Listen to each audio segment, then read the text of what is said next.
Kisah pengantin menikah tanpa pelaminan berhasil menarik perhatian warganet. Hal itu diketahui dari unggahan akun TikTok @rituan sonjaya 2 pada Selasa 6 April 2021. Video tersebut menjadi viral dan telah ditonton lebih dari 1,4 juta kali. Dalam video, kedua pengantin terlihat sedang berada di luar rumah.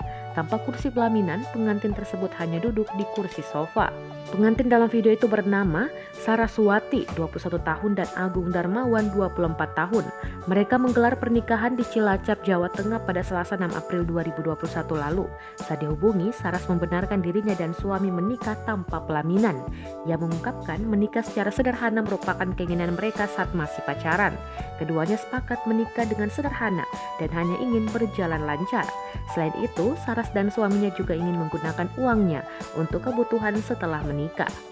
Ia dan suami mendapat tanggapan baik dari keluarga saat menyampaikan rencana pernikahan sederhana tersebut.